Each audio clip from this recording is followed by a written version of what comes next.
Assalamualaikum warahmatullahi wabarakatuh. Waalaikumsalam warahmatullahi wabarakatuh. Ini sesi kita yang kedua, teman-teman semuanya. Sesi ini kita akan berdiskusi terkait dengan kemarin kita sudah konsep dari PM itu sendiri. Selanjutnya kita akan bahas terkait dengan bagaimana merencanakan pembelajaran dan asesmen dalam pembelajaran mendalam seperti itu yang akan disampaikan, akan dipandu oleh narasumber kita yang sangat luar biasa, Ibu Dr. Rita Priyanti, MPD. Beliau dipersilakan, Ibu. Baik, terima kasih Pak Chandra dan teman-teman sekalian. Bismillahirrahmanirrahim. Assalamualaikum warahmatullahi wabarakatuh. Waalaikumsalam warahmatullahi wabarakatuh.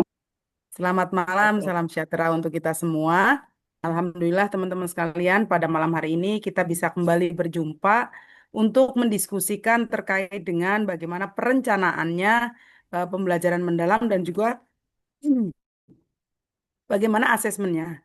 Nah, sedikit mengingat kembali teman-teman terkait dengan konsep besar dari pembelajaran mendalam ini, saya ingin coba mengulang kembali atau coba untuk menanyakan ke teman-teman berdiskusi sebagai brainstorming. Kemarin itu kita mempelajari tentang prinsip dalam pembelajaran mendalam. Nah, masih ada yang ingat prinsipnya itu seperti apa? Boleh raise hand atau boleh lewat chat gitu ya. Boleh silakan. Sebelum kita memulai untuk melihat apakah teman-teman masih mengingat diskusi kita kemarin atau eh, apa namanya sudah terlewatkan gitu ya. Jangan-jangan karena semalam ini hilang. Oke, silakan Mbak Wianita. Oh, Bu Yuni ya, berdua deh, Bu Yuni, satu eh, Bu Yuni dulu, Bu Yuni dulu, silakan Bu Yuni. Oke, terima kasih Bun. Assalamualaikum warahmatullahi wabarakatuh. Maaf, Waalaikumsalam. eh, di offline, di off cam. Gak apa-apa, yang penting Ya, kita bisa sama-sama diskusi. oke. Sehat semua ya Bun. Makasih Bun. Amin. Sepengingat Yuni bahwa prinsip pembelajaran yang mendalam itu pertama itu berkesedaran, kedua bermakna dan menggembirakan. Di mana prinsip pembelajaran ini menurut saya yang ada di pembelajaran mendalam itu memang harus semuanya saling berkaitan, baik itu berkesadaran, bermakna, dan menggembirakan, khususnya untuk peserta didik maupun kita sebagai pendidik. Itu saja, Bun. Mungkin selebihnya Oke, teman-teman bisa menambahkan. silakan teman yang lain yang mau menambahkan.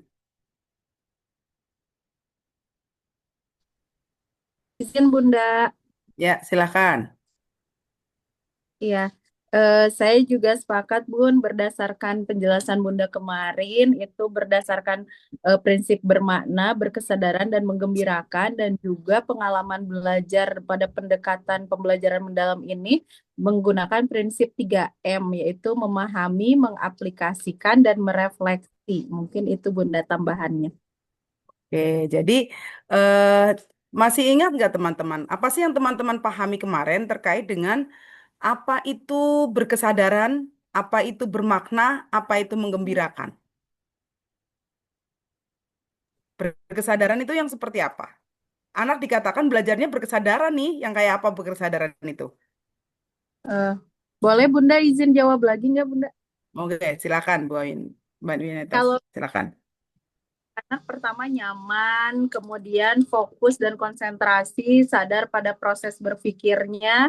Kemudian anak juga memiliki kesempatan untuk memilih, memiliki keterlibatan dalam mengembangkan strategi, kemudian memiliki keterbukaan dan interaktif ya Bunda ya. Oke, Kalau anak itu konstekstual, kalau nggak salah ya, keterlibatan untuk mendapatkan solusi, kemudian keterikatan dengan pengalaman anak dan juga bermanfaat. Kalau menggembirakan tidak cuma hanya ice breaking biasa kata Bunda, tapi juga interaktif, menarik minat anak, menarik ingin tahunya, inspiratif dan juga tercapai keberhasilan belajar contohnya dengan aha momen itu Bunda. Mungkin oke. itu Bunda. Oke, good teman-teman sekalian. Baik, setelah Bunita tahu bahwa apa yang kemarin kita sudah diskusikan itu sudah dipahami oleh teman-teman, izin Bunita akan screen share ya terkait dengan eh, perencanaan pembelajarannya. Ya, senang sekali teman-teman. Hari ini tumben nggak full hari ini nih. Kemana yang sisanya? Kayaknya masih ada acara kali ya. Iya. Padahal hari ini seru loh, kita akan mendiskusikan tentang apa namanya RPP-nya sama asesmennya juga. Ya. Nah, ini kemarin kita sudah mendiskusikan seperti apa sih pengalaman belajar gitu ya. Pengalaman belajar itu tadi bahwa anak itu memahami. Untuk dia bisa memahami, maka ketika kita merancang pembelajaran, apa sih yang akan kita lakukan? Gitu kan? Nah, ini yang tentunya nanti akan kita diskusikan bersama-sama. Kemudian untuk mengaplikasi, supaya anak mengaplikasikan pemahaman yang dia dapatkan, apa sih yang akan dia lakukan? Yang harus kita desain dalam pembelajaran atau kita rancang dalam pembelajaran, itu yang ada dalam pemikiran kita. Kemudian untuk anak bisa merefleksi, kemarin kan kita sudah membahas ya apa itu merefleksi ya. Untuk anak bisa merefleksi, apa sih yang perlu kita persiapkan sebagai guru dalam merancang pembelajaran?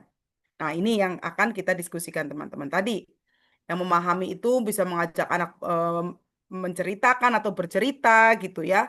Dan ini mungkin teman-teman yang bisa kita lakukan nih.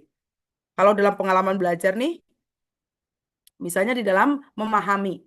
Apa yang bisa kita lakukan supaya anak bisa memahami topik atau tema yang kita pelajari, yang akan dipelajari. Misalnya temanya tentang pohon pisang, misalnya. Ini contoh ya. Untuk anak bisa memahami tentang pohon pisang, maka kita akan merancang pembelajaran seperti apa? Oke, kita akan merancang pembelajaran anak diajak untuk mengamati pohon pisang atau buah pisang yang dibawa. Jika tersedia pohon pisang di lingkungan, kita bisa ajak mereka langsung ke sana. Terus apalagi? Anak diajak untuk berbagi pengalaman dan pengetahuan yang sudah dimiliki tentang pisang. Anak boleh bercerita, ya, bercerita tentang pisang. Kemudian apalagi? Anak diajak berdiskusi. Siapa sih yang menciptakan pohon pisang gitu kan? Itu supaya apa? Supaya anak memahami terkait dengan tema atau topik yang sedang dibicarakan. Kemudian apalagi yang untuk bisa memahami? Bisa juga dengan anak diajak untuk mengamati atau mengeksplorasi tentang pohon pisang. Mulai dari ukurannya, kita anak-anak diajak untuk mengelompokkan buah pisang, kemudian mendiskusikannya dengan teman. Anak diajak untuk mengamati berbagai olahan-olahan pisang seperti keripik pisang, sale pisang, bisa melalui gambar, video, atau melalui apapun gitu. Nah, kemudian kita bisa juga mengajak anak-anak untuk menyanyi atau menyanyi atau tepuk atau apa tentang buah pisang. Nah, ini upaya yang kita lakukan, yang kita rancang supaya anak-anak memiliki pemahaman tentang apa itu pisang.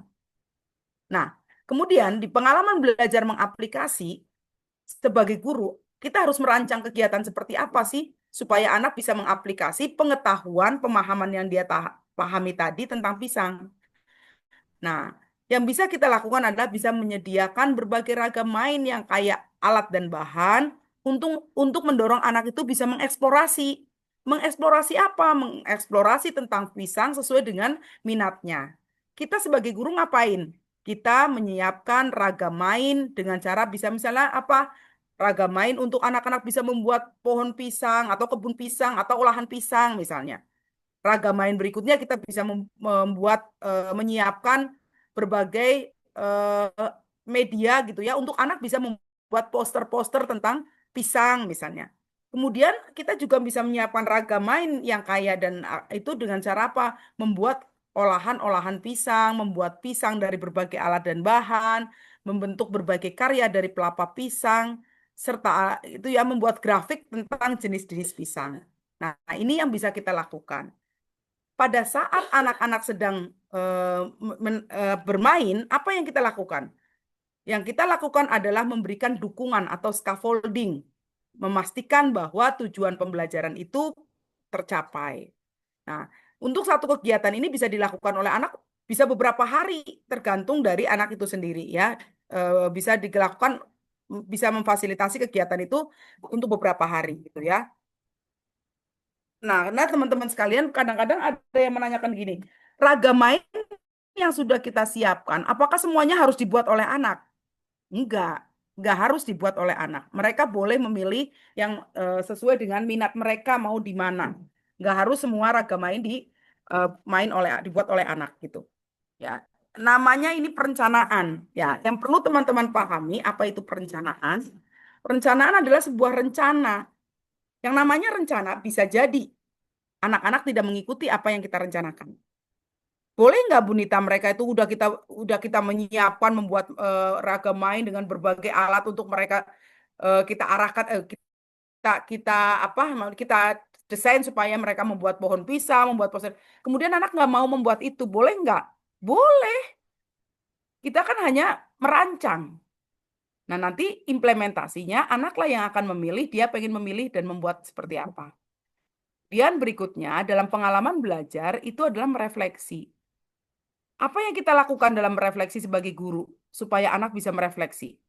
Ajak anak untuk menyampaikan apa yang telah dilakukan secara berkelompok tadi, menceritakan apa yang sudah dia buat. Kemudian guru bisa memberikan dukungan agar anak dapat menghubungkan antara kegiatan yang dilakukan dengan konsep pengetahuan yang dibangun. Misalnya apa? Contoh-contoh ciptaan Tuhan itu apa gitu kan? Seperti tadi tujuan pembelajaran. Nah, ini teman-teman sekalian, kalau kita mau melihat ini ya, ini RPP minimum. Komponen RPP minimum di dalam pembelajaran mendalam itu seperti apa sih? Komponennya itu ada 4. Yang pertama ada identifikasi. Yang kedua ada desain pembelajaran. Yang ketiga ada pengalaman belajar. Ya, pengalaman belajar inilah yang kemudian kita mengenal ada memahami, mengaplikasi dan merefleksi. Maka tadi Bu Rita ingatkan teman-teman untuk pengalaman belajar harus teman-teman pahami. Kenapa? Karena ini nanti akan ada masuk di dalam RPP gitu ya. Nah, kemudian ada asesmen. Asesmennya masih sama menggunakan asesmen awal, asesmen proses dan asesmen akhir. Nah, ini juga nanti kita akan mendiskusikannya. Itu ya teman-teman ya. Nah, komponen minimum ini ya, yang komponen minimum yang ada itu dalam identifikasi ya, dalam identifikasi itu komponen minimum yang ada apa isinya? Dimensi profil lulusan. Kalau yang lainnya sunnah. Ya, yang wajib ada dimensi profil lulusan. Kalau dalam desain pembelajaran ya, apa ininya? Pertama adalah menentukan tujuan pembelajaran. Nah, teman-teman pasti masih ingat dengan kurikulum yang kemarin ya, bahwa tujuan pembelajaran itu diturunkan dari capaian pembelajaran atau CP. Ya, dari capaian pembelajaran diturunkan menjadi tujuan pembelajaran yang disesuaikan dengan visi misi sekolah. Gitu ya, itu tetap sama. Kemudian menentukan kerangka pembelajaran. Apa itu kerangka pembelajaran? Ada praktek pedagogis. Nah, praktek pedagogis itu seperti apa? Sekolah tersebut menggunakan model apa, strategi apa, metode apa yang akan digunakan untuk mengenalkan tentang pisang itu sendiri. Itu ya, untuk mengenalkan kita tuh mau menggunakan strategi apa. Itu yang kita sebut dengan praktek pedagogis. Kemudian kemitraan pembelajaran. Apa sih kemitraan pembelajaran itu?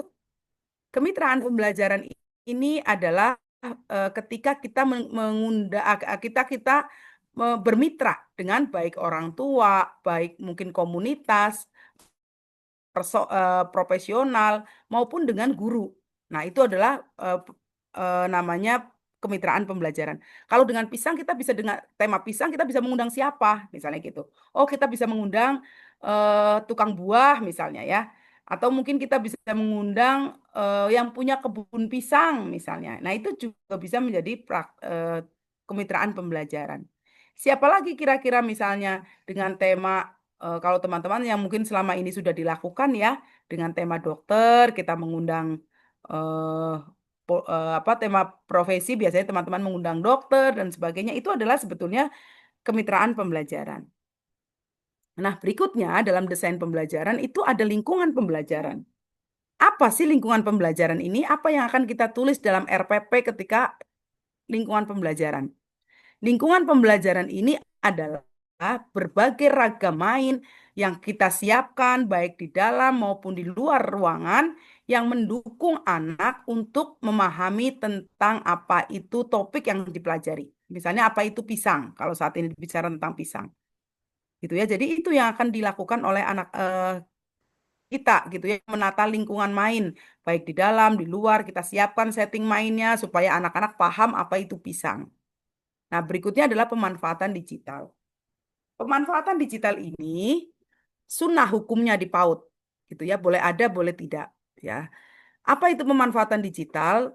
Pemanfaatan digital itu sama seperti yang kemarin, seperti video-video pembelajaran yang digunakan untuk mendukung pemahaman anak terkait dengan tema atau topik yang sedang dipelajari. Nah, berikutnya teman-teman, di pengalaman belajar. Pada pengalaman belajar, itu adalah merancang prinsip pembelajaran dengan berkesadaran, bermakna, dan menggembirakan.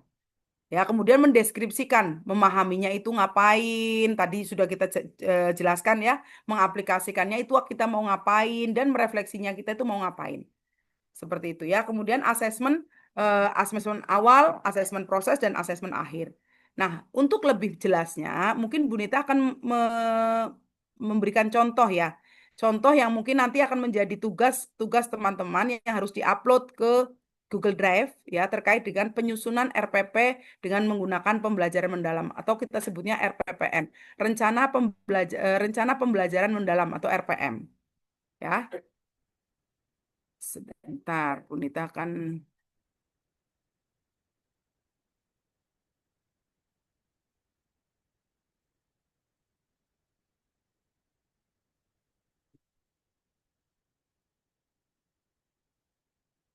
masih terlihat teman-teman? Masih, Bun. Masih ya. Ini contoh pembelajaran mendalam. Nah, perencanaan pembelajaran mendalam ini harus kontekstual tadi yang disampaikan ya, bahwa pembelajaran mendalam itu harus kontekstual. Seperti apa kontekstual? Kontekstual itu adalah ketika sesuai dengan lingkungan ya, lingkungan sana. Nah, ini tema Ini ini. izin Bu untuk apa namanya? Contohnya belum terlihat Oh, ya. sorry. Pikirannya masih tadi, Bun. Nah, ini ya. Ini ada contoh RPP teman-teman ya. Contoh RPP. Komponen pertama tadi tentang identifikasi. Ya, masih ingat komponen pertama identifikasi, komponen kedua apa? Desain pembelajaran, Bun. Desain pembelajaran, komponen ketiga Pengalaman belajar. pengalaman belajar, komponen keempat Asesmen. asesmen. Oke, bagus. Nah, teman-teman, ini contoh terjadi kejadian yang ada di Bali. Pada saat itu, di Bali itu sedang terjadi anak-anak sedang ketakutan dengan orang-orang asing karena banyak penculikan, isu-isu tentang penculikan, sehingga anak nggak mau masuk sekolah gitu ya, nggak mau masuk sekolah, dia takut karena ada orang asing. Nah, karena itu gurunya merancang pembelajaran dengan aku menjaga diriku dari bahaya, contohnya itu ya. Subtopiknya apa? Subtopiknya adalah cara menjaga keselamatan diri dari orang asing. Ini untuk kelompok usia 5 sampai 6 tahun. Ada yang nanya ke Bunita, Bunita, boleh nggak sih sekarang ini pakainya apa sih Bunita? Pakai topik atau tema gitu ya. Mau pakai topik, mau pakai tema, mau pakai apa yang penting teman-teman paham bahwa itu adalah eh, konsep atau konten yang ingin kita ajarkan pada anak-anak. Boleh menggunakan tema, boleh menggunakan topik. Yang nggak boleh di situ namanya Chandra, itu nggak boleh gitu ya. Kalau nama Pak Chandra di situ nggak boleh, tapi topik boleh tuh ya, topik boleh gitu. Oke. Chandra topik Bu Karena namanya sering Bu. banget ini Kak, kontekstual gitu ya. Karena sering banget orang nanya, Bu, sekarang masih pakai topik atau pakai tema gitu ya. Mau topik, mau tema sama aja, yang nggak boleh itu Chandra gitu. Oke, baik. Selanjutnya adalah identifikasi. Nah, di identifikasi itu apa? Tadi ya komponen minimum kan ada identifikasi. Di sini bisa kita menuliskan tentang kesiapan murid. Tapi kalau yang di PAUD kita juga boleh hanya di dimensi profil lulusan saja, gitu ya. Jadi nggak harus penuh atau utuh. Kita boleh di dimensi profil lulusan. Masih ingat dimensi profil lulusan kita? Ada 8 itu. Kita boleh memilih 4 atau 5. Tapi kita nggak boleh 2 atau 1. Kenapa? Karena kita ingin kemampuan anak itu terpadu dari satu aktivitas itu membentuk atau apa namanya membentuk anak dengan beberapa dimensi profil lulusan. Tuh ya. Jadi di sini contohnya adalah identifikasinya penalaran kritis, komunikasi, kolaborasi, keimanan dan ketakwaan kepada Tuhan Yang Maha Esa. Berikutnya adalah desain pembelajaran. Nah, di desain pembelajaran ini kita harus mengambil 3 elemen dari CP. Seperti yang teman-teman masih ingat, CP itu kan kemudian dirumuskan menjadi 3 elemen. Jati diri, nilai agama dan budi pekerti, dan dasar-dasar literasi, sains, dan seterusnya. Nah, di sini kita di desain pembelajaran dan di tujuannya itu harus mewakili 3 itu tadi. Boleh misalnya kita mengambil 2 dasar-dasar literasi, kemudian nilai agama budi pekertinya kita ambil 1 atau 2 gitu ya. Itu boleh kita memilihnya.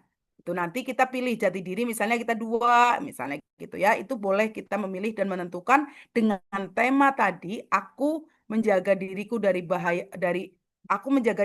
bahaya itu kira-kira berapa eh, tujuan pembelajaran apa saja, CP apa saja yang bisa dicapai dari tujuan pembelajaran itu. Seperti itu ya teman-teman ya. Baru kemudian masuk ke praktek pedagogis. Tadi kan disampaikan ya, di dalam desain pembelajaran itu ada praktek pedagogi. Nah, praktek pedagoginya apa di sini? Kalau teman-teman menggunakan sentra ya silakan sampaikan di situ ditulis dengan sentra, area, sudut, misalnya dengan problem based learning, project based learning, kemudian kontekstual teaching learning. Silakan teman-teman boleh menuliskan di situ, gitu ya. Di sekolah teman-teman pakai apa? Yang tidak boleh adalah biasanya menggunakan sentra tetapi rasa kelompok. Nah, itu yang nggak boleh. Kalau memang pakainya sentra ya sentra gitu. Oke, oke. Boleh matiin itu dulu kan.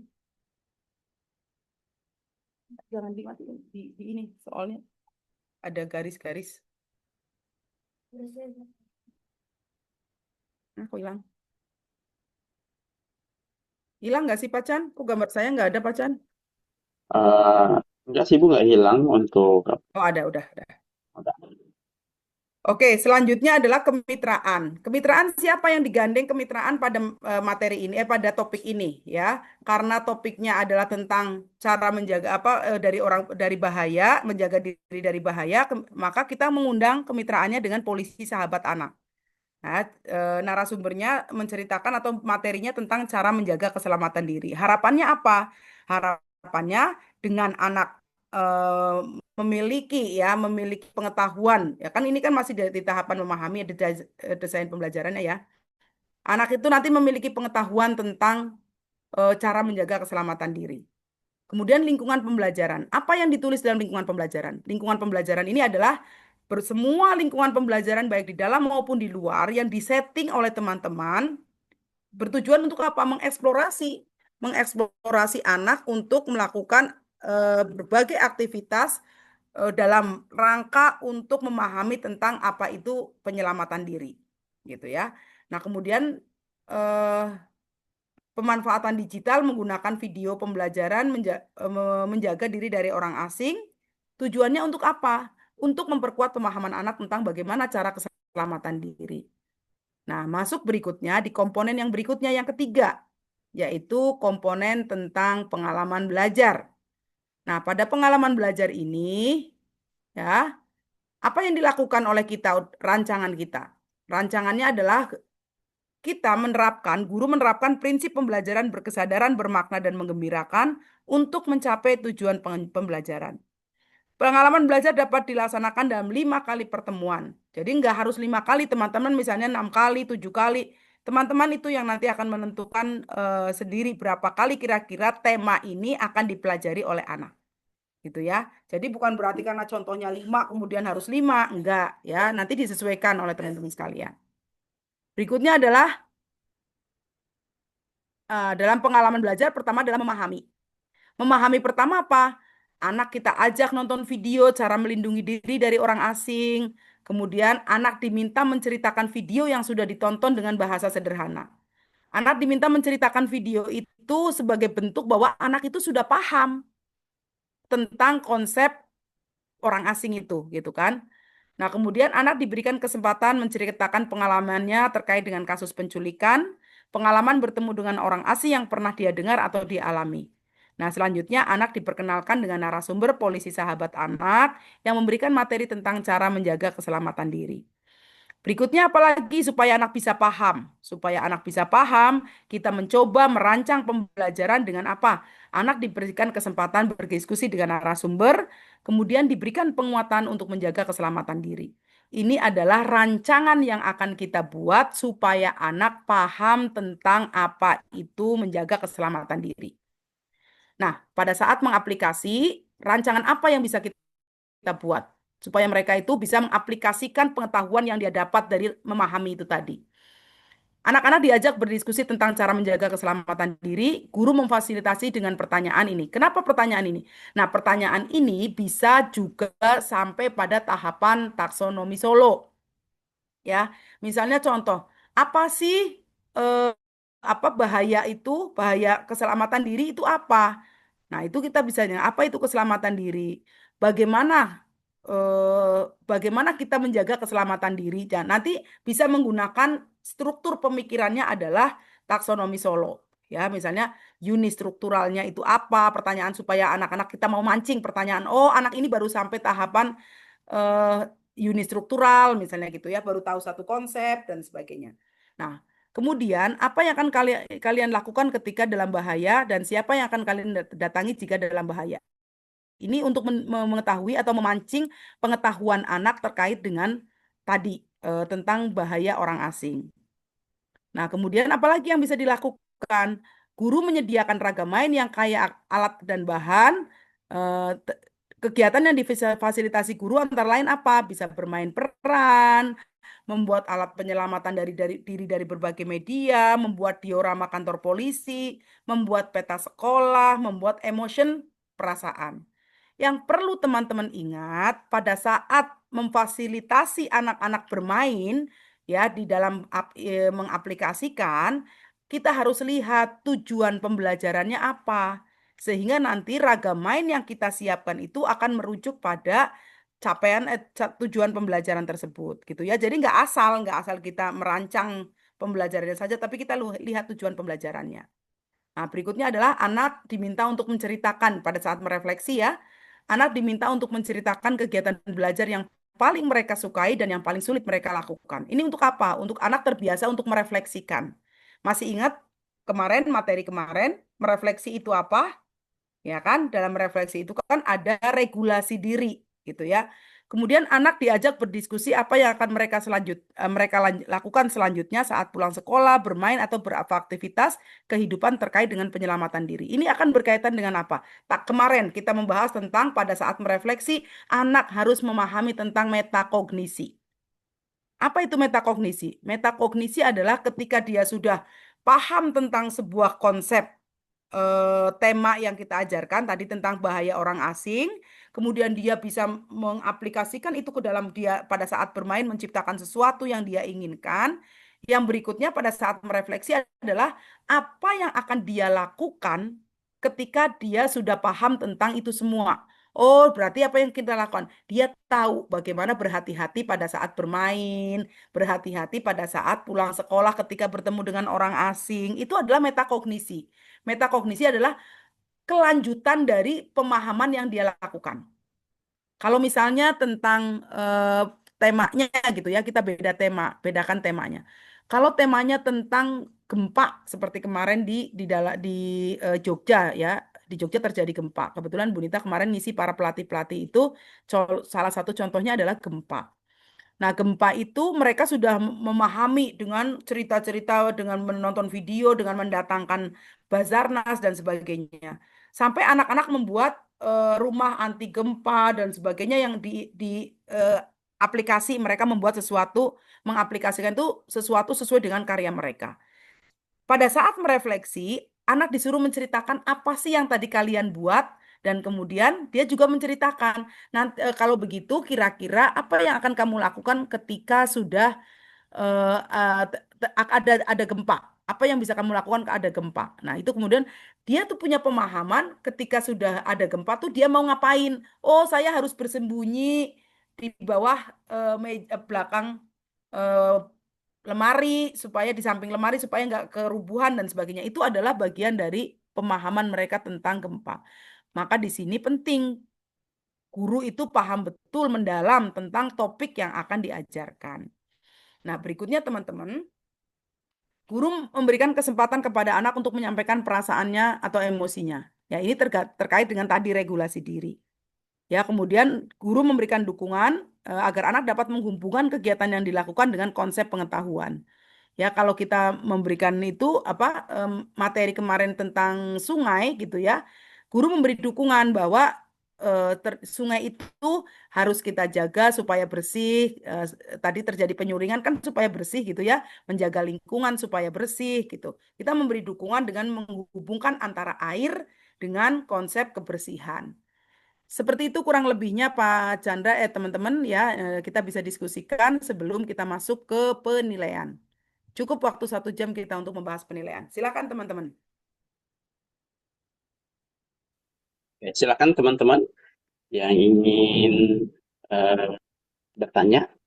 Tadi udah dijelaskan ya Yuni, terkait dengan silakan Bu Yuni. RPP. Ya, silakan Bu Yuni. Ya, makasih Bun. Begini Bun, kalau di kita kan ini di Kementerian Agama kan sudah ada nih sekarang pendekatan yang berbasis cinta. Masih dalam tahap sosialisasi, akan tetapi dari sosialisasi dan panduan itu tidak jauh beda dengan pendekatan mendalam. Kalau di berbasis cinta itu kan kita mempunyai 6 pendekatan: cinta sesama Allah, Rasul, eh, apa diri sendiri, orang lain, tanah air dan lingkungan, ada 6 itu Bun. Nah, yang saya tanyakan, saya tertarik juga sih Bun, makanya saya mengikuti ini, saya mau sebagai referensi Bun untuk pendekatan mendalam juga. Nah, yang dipakai selama saya 3 tahun di sekolah saya di RA Prorida 4 ini sudah memakai kurikulum Merdeka selama 4 berjalan ini Bun, 4 tahun berjalan ini. Dari kurikulum Merdeka itu untuk kegiatannya memakai berdiferensiasi ya Bun, ada proses, produk, konten, dan lingkungan. Nah, di mana Bun kalau menurut Bunda nih sharing dari kurikulum Merdeka saya memakai dengan kegiatan berdiferensiasi itu khususnya untuk pendekatan mendalam ini dulu Bun. Untuk CP-nya kan pasti sama itu Bun, ada 3 elemen. Nah, untuk ditaruhnya itu Bun, di mana itu Bun? Kalau untuk yang KBC, kurikulum berbasis cinta itu ya mungkin pada saat kita nilai agama dan budi pekerti, artinya kita menerangkan, oh ini pada saat topik aku hamba Allah, berarti diri kita ini diciptakan oleh Allah. Udah itu untuk sesama kita diri sendiri, artinya kita harus menjaga, mencintai diri kita. Sesama teman juga mencintai sesama teman. Nah, untuk topik mendalam ini mungkin itu tadi Bun, yang bermakna tadi, bermakna ke apa yang 3 tadi ya Bun. Nah, itu di mana Bun kalau di kurikulum Merdeka yang saya memakai diferensiasi itu Bun? Ya, menarik sekali Bu Yuni diskusinya ya. Ya. Teman-teman sekalian, di dalam dalam pendekatan pembelajaran mendalam ini, ketika kok saya hilang ya Pak Chan ya? Ya enggak sih? Itu sebenarnya kameranya Bu. Kamera Kamera ibunya. saya. Ya, Tapi jadi ibu di teman-teman kelihatan. tidak hilang Bu. Nah, hilang. Makanya saya bingung di kamera saya, tapi terbuka kok Pak Chan. Wah, kayaknya Kita harus ngelihat. diupdate ya Pak. Iya, betul. Oke, nggak apa-apa ya teman-teman ya. Yang penting suara Bu Apa Nita yang penting suaranya. terdengar ya. Nah, mudah-mudahan suara Bu Nita tidak menjadi dongeng pengantar tidur nih ya. Oke. Baik Bu Yuni, menarik sekali diskusinya. Di sekolah Bu Yuni sudah menggunakan kurikulum cinta gitu ya. Nah, ini juga sama Bu Yuni, di kemarin waktu Bu Nita ke Shanghai di sekolah sana juga sudah menggunakan kurikulum tersebut, kurikulum cinta namanya. Nah, itu kalau di dalam pembelajaran mendalam taruh di mana? Itu bisa masuk ke budaya sekolah.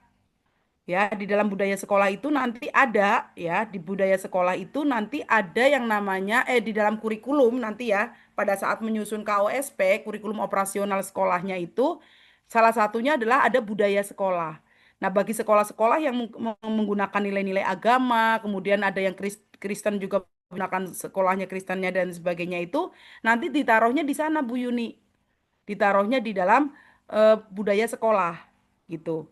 Nah, kemudian kalau misalnya sekolah-sekolah tersebut yang sudah mulai yang biasanya ada pembukaannya itu ada berdoa, bernyanyi dan sebagainya, itu nanti bisa dimasukkan ke dalam SOP, standar operasional pembelajaran. Karena apa? Karena SOP itu kan sudah dilakukan setiap hari tuh. Pagi itu berdoa, bernyanyi, misalnya hafalan dan sebagainya itu sudah menjadi rutinitas tiap hari, nggak perlu lagi ada di RPP pembelajaran mendalam. Seperti itu masukinnya di SOP saja, dibikin SOP. Nah, kalau yang untuk tadi ya kurikulum berdiferensiasi, pembelajaran mendalam juga menggunakan berdiferensiasi. Karena apa? Karena di sana dia memberikan kebebasan kepada anak untuk menciptakan sesuatu sesuai dengan imajinasinya. Itu masuk di konten. Ya, bisa di produknya itu tadi dia tuh bebas membuat apa saja. Di kontennya juga berbeda. Setiap anak yang kemarin mungkin Bu Yuni lihat di dalam video yang diputarkan itu ada anak yang membuat kincir, ada anak yang membuat peresapan air, itu juga diberikan kebebasan mereka untuk itu gitu. Nah, jadi sebetulnya pembelajaran mendalam itu sudah berdiferensiasi kalau teman-teman itu betul-betul menerapkan pembelajaran mendalam ini dengan benar gitu. Jadi nggak ada bedanya pembelajaran mau dia menggunakan kurikulum merdeka, mau menggunakan kurikulum setengah merdeka gitu ya. Ada nggak ya kurikulum setengah merdeka? Itu sama, semua pembelajaran pada anak itu harus berdiferensiasi. Karena setiap individu itu pasti beda-beda. Minat, bakat, keinginan itu pasti beda-beda. Maka berdiferensiasi itu adalah sebuah kewajiban kita menerapkan pembelajaran di PAUD gitu. Jadi bukan karena kita, oh sekarang saya sudah menerapkan pembelajaran berdiferensiasi. Bukan sekarang, tapi memang harusnya menerapkan pembelajaran berdiferensiasi. Seperti itu Bu Yuni ya. Jadi nanti kalau Bu Yuni punya kekhasan sendiri bisa ditaruh di budaya sekolah pada KOSP-nya gitu.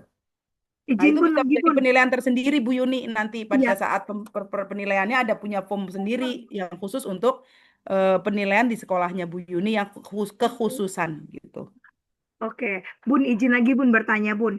Boleh. Nah, di dalam RPPH-nya itu Bun, kan itu kegiatannya langkah-langkahnya memang setiap hari kita harus berdiferensiasi ya Bun. Heeh. Apakah saya harus menambah di RPPH-nya itu menggunakan di situ Pak apa dipakai keterangan menggunakan Pembelajaran pendekatan mendalam. berdiferensiasi.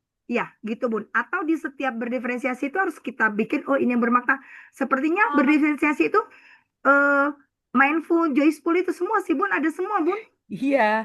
Jadi Ah, gini, tadi di gimana RPP Bun? yang Bunita kirim ya, Ah, yang RPP Bunita sampaikan itu kan ah, ada praktek pedagogis.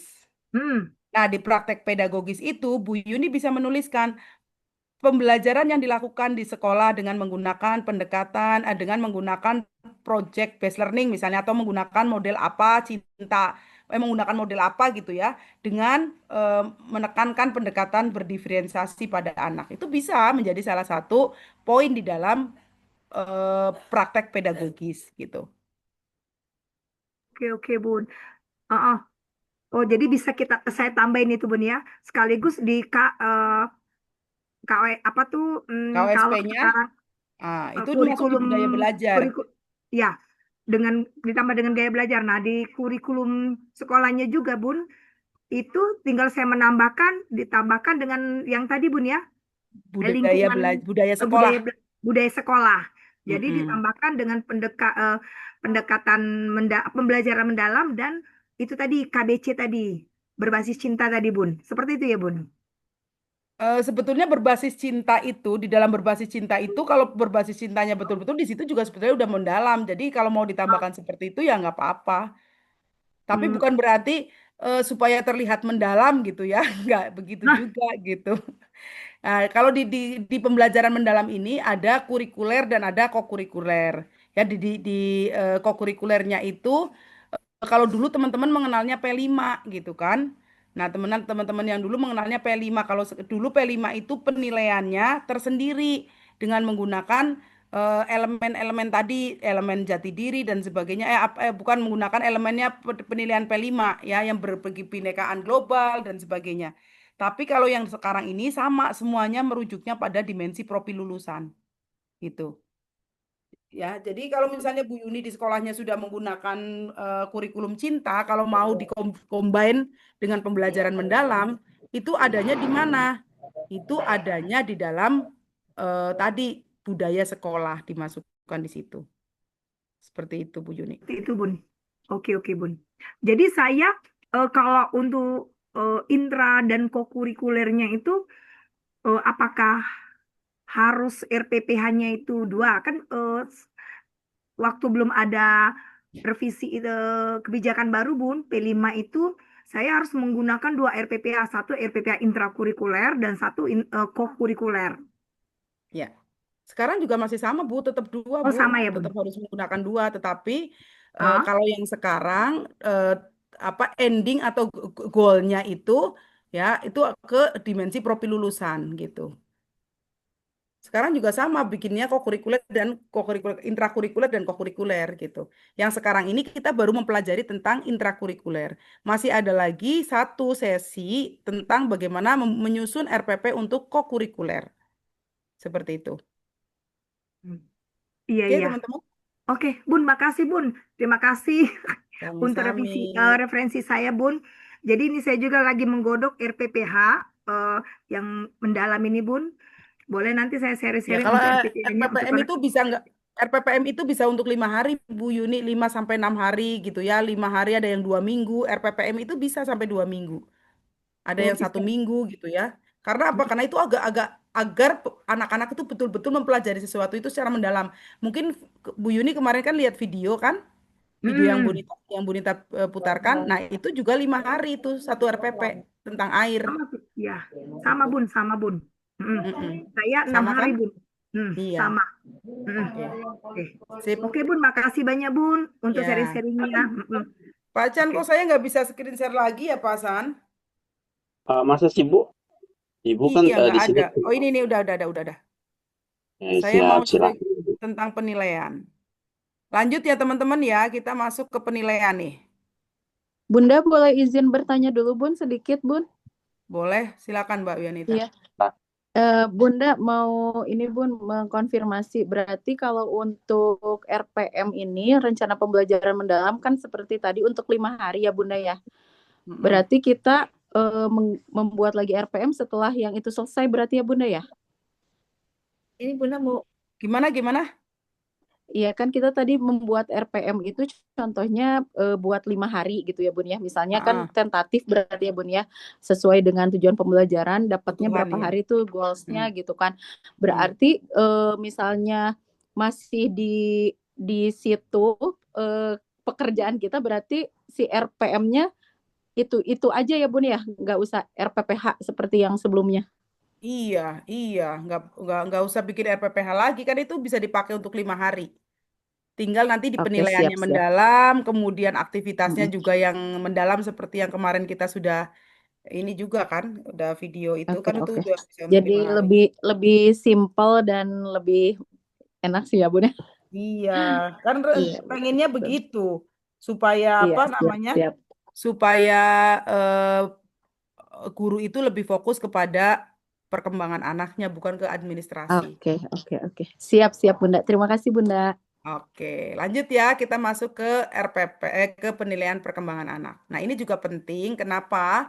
Karena ini juga akan menjadi salah satu ruh di dalam pembelajaran. Pembelajaran tanpa penilaian juga tidak akan optimal dalam menstimulasi perkembangan anak. Karena apa? Penilaian ini bertujuan untuk memperbaiki proses pembelajaran sehingga pembelajaran itu lebih bermakna untuk anak-anak. Nah, apa sih perencanaan pengertian asesmen ini? Nah, menurut Permendikbudristek ya masih karena sekarang aturannya masih menggunakan ini, yang namanya asesmen itu adalah mengumpulkan dan mengolah informasi untuk mengetahui kebutuhan belajar dan capaian perkembangan anak atau hasil belajar peserta didik.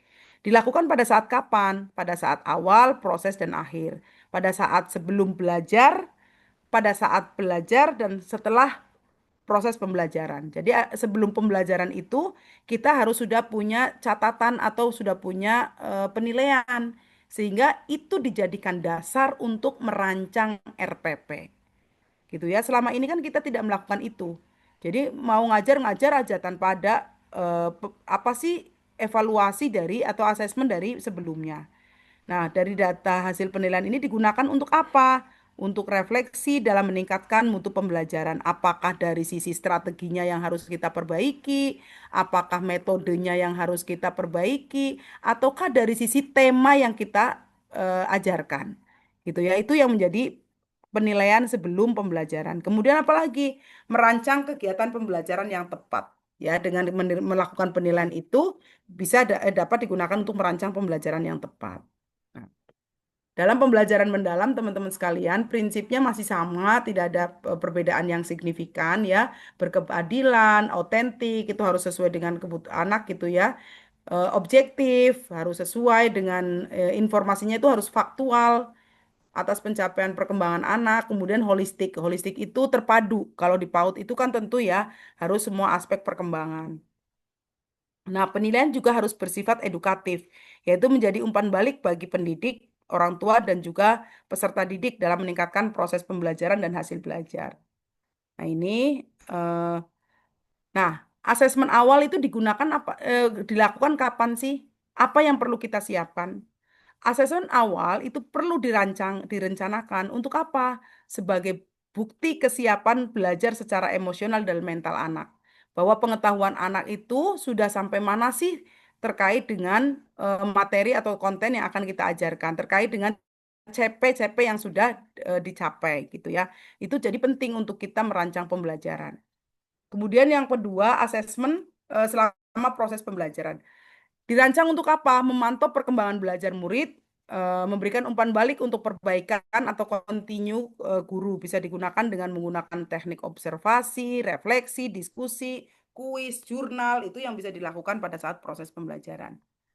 Nah, berikutnya adalah pada hasil. Pada hasil ini direncanakan untuk mengukur pencapaian kompetensi sebagai bukti keberhasilan pembelajaran. Dan ini yang di awal dan proses dan akhir. Ini ya. Kalau dalam sebagai pembelajaran itu ya dilakukan pada saat kapan? Nah, asesmen itu ada dua, formatif dan sumatif. Asesmen formatif ya itu digunakan ada namanya as learning. As learning itu apa sih? Banyak miskonsepsi di sini nih teman-teman nih. Miskonsepsinya apa? As learning itu adalah sebetulnya asesmen refleksi terhadap pencapaian refleksi diri dari peserta didik itu sendiri. Misalnya contoh, kemarin dia membuat gedung gitu ya, membuat gedungnya jatuh-jatuh terus. Nah, kemudian apa sih yang akan dia perbaiki nanti supaya dia itu bisa gedungnya itu bisa berdiri? Nah, itu adalah asesmen as learning, asesmen refleksi dari peserta didik. Dilihatnya dari apa? Dari diskusi pada saat catatan anekdot record, gitu ya. Itu yang digunakan. Kemudian ada asesmen for learning. Assessor for learning itu sebagai proses pembelajaran yang seperti pada saat anak-anak belajar ya dengan menggunakan anekdot, portofolio dan ada 4 kalau di itu ya anekdot, rubrik, portofolio dan hasil karya. Nah kalau sumatif itu adalah untuk mengukur capaian pembelajaran di akhir. Nah pada saat akhir itu capaian pembelajaran mana sih yang sudah tercapai, mana sih yang belum tercapai. Nah kita bisa ukurnya dengan menggunakan asesmen sumatif ini gitu ya. Nah, ini tujuannya saya pikir bukan hal yang baru buat teman-teman. Nah, ini juga sudah dijelaskan. Kita mau langsung ke prakteknya seperti apa sih menyusun instrumen ya, ada instrumen penilaian. Nah, di instrumen penilaian ini tadi yang saya sampaikan ada checklist, ada anekdot, ada hasil karya, ada rubrik yang akan kita gunakan. Ya, yang perlu diingat oleh teman-teman, untuk mengetahui apakah murid telah berhasil mencapai tujuan pembelajaran, pendidik perlu menetapkan kriteria tujuan pembelajaran, ketercapaian tujuan pembelajaran. KKTP ini dari mana? KKTP ini dari tujuan pembelajaran yang sudah kita rancang, kita turunkan agar itu mudah dilihat atau mudah diobservasi. Ya, jadi itu sekali lagi. Kriteria ketercapaian tujuan pembelajaran itu diturunkan dari tujuan pembelajaran yang fungsi apa bukan fungsinya ya, yang tujuannya adalah untuk bisa mengukur ya, mengukur dengan kita bisa mengamati perkembangan anak. Jadi indikatornya atau keywordnya adalah bisa diamati KKTP itu. Perkembangan anak itu bisa diamati, gitu ya. Misalnya contoh dengan membuat daftar centrang, ya. Centrang atau daftar checklist ya, kita nyebutnya checklist. Nah, ini contohnya adalah seperti ini. Anak dapat memilih tindakan tujuan pembelajarannya, misalnya anak dapat memilih tindakan yang mendukung keselamatan diri, misalnya itu tujuan pembelajarannya. Kalau seperti itu kira-kira terukur nggak? Belum bisa terukur. Maka kita ukurkan dulu, kita turunkan menjadi KKTP supaya bisa terukur atau teramati. Apa misalnya anak dapat menyampaikan tindakan yang mendukung keselamatan diri, ya. Nah, menyampaikan. Kemudian contoh lagi, anak dapat menerima ajakan dan ikut bermain bersama teman. Itu kan masih terlalu luas ya, belum bisa diamati ya. Maka bisa dapat anak dapat melakukan kegiatan bersama beberapa teman. Anak mengeksplorasi alat dan bahan di sekitar untuk mengembangkan fungsi motorik halus dan kasar misalnya. Anak menggunakan alat dan bahan untuk bereksplorasi dalam mengembangkan motorik halus. Kemudian anak mengelompokkan bentuk, ini mengelompokkan gitu ya. Anak dapat mengidentifikasi, nah, mengidentifikasi warna. Itu kan terlalu luas tuh. Supaya terukur, anak dapat mengenal warna gitu ya. Nah, ini ada kalimat-kalimat ini tuh bisa menggunakan KKO, kata kerja operasional. KKO-nya dari mana? KKO-nya nanti dari taksonomi Solo. Ya, di taksonomi Solo nanti ada KKO-nya. Ini masih sama gitu ya, masih sama dengan cara checklist tadi. Ini contoh format checklist ya, muncul dan tidak muncul. Misalnya anak dapat mempraktekkan strategi pengelolaan emosi diri yang dapat diterima oleh lingkungannya. Nah, itu kan belum bisa tuh, maka diturunkan menjadi KKTP. Kalau dulu mengenalnya IKTP. Anak dapat dibujuk untuk menenangkan diri, anak menunjukkan sikap sabar karena pengelolaan emosi kan. Nah, anak dapat menyelesaikan hal-hal yang dapat memenuhi kebutuhan dasar pengetahuan, misalnya makan dan minuman yang bergizi. Nah, ini anak dapat menyebutkan makanan-makanan yang bergizi, anak dapat mengelompokkan makanan yang bergizi. Nah, kita buat KKTP-nya ini. Ini kita buat semua dulu nih KKTP-nya. Nah, gitu ya. Nah, baru catatan anekdot record. Itu sama seperti yang sudah teman-teman pahami selama ini. Catatan anekdot record itu adalah catatan-catatan observasi yang kita lihat pada saat anak, bukan hanya kejadian-kejadian khusus, tapi semua aktivitas anak yang mungkin tidak tercatat dalam tujuan pembelajaran. Ya, mungkin tidak tercatat dalam tujuan pembelajaran, ternyata muncul pada anak itu. Nah, itu bisa menjadi catatan anekdot kita. Gitu ya. Nah, caranya masih sama, teman-teman, mengamati dan menuliskan gambar perilaku, celotehan anak, karya anak yang dibuat gitu ya. Menganalisis perilaku yang teramati, membuat kesimpulan atau capaian tujuan pembelajaran. Nah, seperti ini. Contohnya, ilustrasi peristiwanya, Bu Eri adalah pendidik kelompok 5 sampai 6 tahun di PAUD Bintang. Peserta didik PAUD Bintang sedang mempelajari topik makanan kesukaan, salah satunya adalah kue. Pada hari itu, Senin 12 Februari, mereka mendiskusikan tentang kue buatan ibu. Mereka bermain di kelas yang telah disiapkan oleh pendidik. Salah satu kegiatan mainnya adalah membuat berbagai bentuk dari Play-Doh. Bu Eri melakukan asesmen harian menggunakan teknik observasi dan instrumen yang sederhana berupa catatan anekdot. Singkatan untuk keperluan pribadi Bu Eri. Sebagai alat bantu, Bu Eri mencatat respon anak. Nah, ini catatannya misalnya gini, hampir semua peserta didik ingin bermain kue dari Play-Doh. Mereka tidak tertarik dengan kegiatan main yang lain yang sudah disediakan. Hari ini banyak diisi dengan negosiasi dan pembagian Play-Doh yang terbatas agar semua mendapatkan bagian. Hampir semua anak mengatakan terlalu sedikit Play-Doh yang digunakan, sehingga tidak bisa membuat kue sesuai keinginannya. Besok mereka memerlukan bahan-bahan untuk membuat Play-Doh dan memberikan mereka kesempatan untuk bermain Play-Doh dengan bekerja sama. Saya juga mengajak peserta didik untuk berdiskusikan tentang apa yang akan dibuat setelah kue-kue ini dibuat. Nah, ini apa catatannya? Dari peristiwa itu, maka yang dilakukan oleh Bu Eri adalah apa? Oh, berarti besok akan ditambahkan lagi jumlah playdohnya supaya tidak terjadi berebutan pada anak-anak. Ini juga menjadi catatan-catatan anekdot. Ya, ini contohnya. Ya, pada saat mengikuti kegiatan meneliti binatang di taman. Nah, KKTP-nya mengamati ciri binatang menggunakan kalimat sederhana. Gitu ya. Ini KKTP-nya. Intinya adalah dari satu peristiwa tersebut diturunkan menjadi kriteria ketercapaian tujuan pembelajaran. Nah, ini untuk instrumen hasil karya. Ya, sama seperti yang sudah mungkin teman-teman pahami ya. Pakai Indoindak IKTP sekarang tinggal KKTP gitu aja. Tidak ada yang berubah di dalam RPP-nya. Masih sama. Format dan rubriknya juga masih sama. Boleh menggunakan bintang 1, bintang 2, bintang 3, senyum 1, senyum 2, senyum 3. Nah, itu sudah terbiasa yang dilakukan oleh teman-teman. Tidak ada yang perubahan yang mendasar dari instrumennya itu. Karena instrumen itu mau menggunakan apapun sama sebetulnya kalau untuk anak PAUD. Begitu kurang lebih teman-teman ya, kita lebih banyak diskusi untuk asesmen ini. Nanti bisa ini ya kita diskusikan. Silakan teman-teman. Oke, baik. Terima kasih Bu Dr. Nita ya untuk sharing terkait dengan assessment. Nah, mungkin teman-teman ini banyak yang terdistrak Bu antara IKTP dengan CKTP gitu ya. Jadi Ah, banyak kemarin waktu saya diskusi dengan teman-teman yang apa namanya ininya Pak Bahtiar, mereka agak terdistrak ini apalagi gitu ya antara KKTP dengan IKTP. Ternyata sama baik gitu ya. iya, sama IKTP dengan KKTP.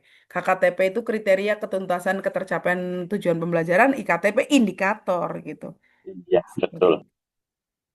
Oke, ada lagi yang ingin bertanya terkait dengan asesmen ini, teman-teman semuanya. Eh, Silahkan, karena kita ada tugas nih. Jadi membuat apa namanya RPP plus asesmennya. Jadi teman-teman harus bisa banget nih. Jadi selesai dari ini teman-teman sudah bisa membuat yang namanya RPP dan asesmen untuk pembelajaran mendalam ini seperti itu ya. Karena itu yang akan diimplementasikan ke depannya seperti itu teman-teman. Jadi apa namanya RPP kita itu ini ya seperti handphone ya selalu update terus dan itu mutakhirnya sangat tinggi seperti itu teman-teman semuanya. Ya, silahkan. Mungkin Bu Wayunita, susah banget sih namanya. Wianita. Wia, Wianita Bapak. Ada lagi ingin Iya, apa yang ingin ditanyakan? iya Bunda, mungkin ini ya Bun, IKTP itu mungkin penjabaran teknis dari TP-nya itu ya Bunda ya. Jadi lebih teknisnya gitu. Jadi Ya, kita supaya bisa bisa mengukur terukur. gitu bukan Iya, Bunda? supaya Iya, bisa mengukur kalau IKTP atau KKTP itu supaya bisa terukur. Kalau misalnya tujuan pembelajaran itu kan terlalu luas tuh. Nah, kalau KKTP itu bisa diturunkan lebih lebih apa? Lebih spesifik lagi supaya bisa diamati perkembangannya gitu. siap Bunda. Makasih Bunda. Mm-mm. Oke, ada lagi pertanyaannya ini Bunda maaf mau tanya apa yang dimaksud dengan sentra rasa kelompok bagaimana ya Bun, ya. Nah mungkin ini apa namanya yang menjadi dilema juga Bu. Jadi apa namanya terkait dengan model pembelajaran sentra, kemudian sudut, area, gitu ya, kelompok dan ya itu Ya, merupakan hal yang serupa tapi tidak sama gitu ya. Silakan ya. Ibu. Baik, Bu Erni, mungkin juga menjadi pemahaman kita bersama ya bahwa model pembelajaran itu pasti punya sintaks. Sintak itu langkah-langkah pembelajaran. Ya, kalau misalnya menggunakannya sentra gitu ya, di sentra itu sudah punya aturan. Misalnya ada densitas dan intensitas. Kemudian ada tahapannya dalam bermainnya atau sintaksnya pertama adalah tahapan pijakan lingkungan bermain, pijakan saat main, pijakan setelah main. Nah, itu harusnya semuanya seperti itu. Kemudian harus dilihat densitas dan intensitasnya. Densitas itu apa ragam main yang disiapkan. Nah, kadang-kadang mereka bilang saya pakai sentra, tapi tidak pernah memperhatikan ragam mainnya itu yang seperti apa gitu ya. Kadang-kadang cuman tiga kegiatan main, kemudian ada satu pengaman. Nah, padahal kalau tiga ragam main dan satu pengaman itu adalah kelompok gitu. Nah, biasanya yang kelompok yang benar adalah tidak ada kegiatan yang didirect gitu. Tidak ada kegiatan yang didirect. Jadi anak-anak itu hanya diberikan alat dan bahannya saja, mereka itu menciptakan sendiri apa yang ingin mereka buat. Tapi kebanyakan yang saat ini anak sudah didirect. Kelompok pertama menggunting dan menempel. Kelompok kedua mewarnai. Kelompok ketiga itu kolase, misalnya seperti itu. Semua anak melakukan hal yang sama. Kemudian nanti anak berputar. Kalau sudah selesai pindah ke sini, ke menggunting. Menggunting kamu belum, ayo pindah ke menggunting. Ah, menggunting belum, pindah ke menempel. Nah, itu yang tidak boleh gitu ya. Kalau kita menggunakan kelompok sekalipun, di dalam kelompok itu diberikan kebebasan anak untuk menciptakan sesuatu dengan karyanya. Kita membuat 3 kelompok. Nah, satu kelompok pengaman. Kelompok pengaman itu tujuannya untuk apa? Untuk memberikan pengaman mungkin yang anak-anak memiliki percepatan yang lebih lebih ini gitu ya, lebih cepat daripada anak-anak yang lainnya gitu. Jadi begitu ya Bu ya, bahwa setiap sudut, kalau misalnya sudut itu ada sudut kebudayaan, ada sudut apa namanya, pengetahuan ya, baca tulis dan sebagainya. Itu setiap model-model pembelajaran itu punya tahapan dan punya ciri khas masing-masing, langkah-langkah pembelajarannya masing-masing.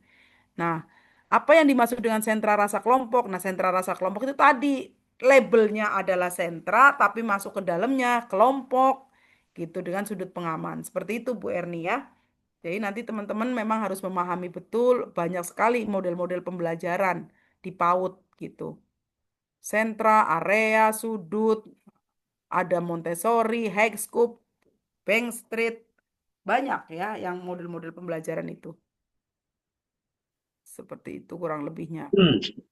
Ya, sebenarnya kalau misalnya bicara ini, mungkin teman-teman pernah ikuti kelas dasar gitu ya, itu sangat apa namanya sudah dibahas seperti itu ya, dan terkait dengan model-model pembelajaran. Oke. Ini ada lagi teman-teman semuanya terkait dengan asesmen dan RPP ini. Izin Oke, di Bapak sini nanya lagi boleh nggak Pak? ya silahkan, boleh banget Bu. Bunda, maaf izin Bun, kalau untuk ini di RPM itu untuk alat dan bahan kan biasanya kita memasukkan tuh Bun dirinci ya. Kalau Hmm. tadi kan di lingkungan pembelajaran yang dicontohkan itu hanya dituliskan berbagai ragam main di luar dan dalam untuk memahami topik tersebut. Nah, itu harus dirinci juga nggak Bunda di Nggak usah, lingkungan pembelajaran itu? nggak usah, Tidak usah ya Bunda ya? nggak usah. Kita yang tahu di situ kita akan menyiapkan apa saja gitu. Oh iya, jadi tidak usah, apalagi kalau misalnya RPM-nya untuk 1 minggu nanti kan banyak sekali kali ya Bunda Iya, alat dan makanya bahannya nggak gitu. usah di situ cukup menyediakan berbagai macam alat dan alat dan bahan untuk mendukung anak untuk bereksplorasi terkait dengan tema apa gitu. Oh iya. Dan tadi kalau yang seperti berdoa, berbaris itu dimasukin ke SOP aja ya Bunda ya. Iya, Di pas betul. memahami itu langsung ke poin inti materinya gitu ya Bunda ya. Betul sekali. Oke, siap. Makasih Bunda. Oke, ada yang nanya tuh Pacan di grup di itu KKO KKO ya. dari taksonomi Solo itu bagaimana katanya? Oke, Apa kemarin kita bedanya udah dengan bahas taksonomi Solo belum, Pak? sudah? Jadi kita sudah membahas taksonomi Solo gitu ya. Oke, ini Eh, saya buat yang KKO-nya ya. Berarti tinggal KKO-nya aja ya. Ya KKO-nya Bun, seperti apa KKO-nya Bu? Bun ya. Nah, kalau taksonomi Solonya kemarin udah bisa dipahami ya, teman-teman ya. Sudah Bun, insya Allah Bun. Oke, sip. Bun, tanya Bun, Mm-mm. misalnya kalau saya sekarang kan masih pakai taksonomi belum ya Bun? Mm-mm. Untuk yang sekarang ini, apakah ada perbedaan jauh antara taksonomi Solo dan taksonomi belum Bun? Nih, saya jelaskan di sini. Ini perbedaan dalam taksonomi di Solo dan Belum. Kalau taksonomi Bloom, ya kita kita lihatnya dari bawah dulu, dari mengingat ini ya. eh Kalau di sebentar, saya mau cari oret-oretan.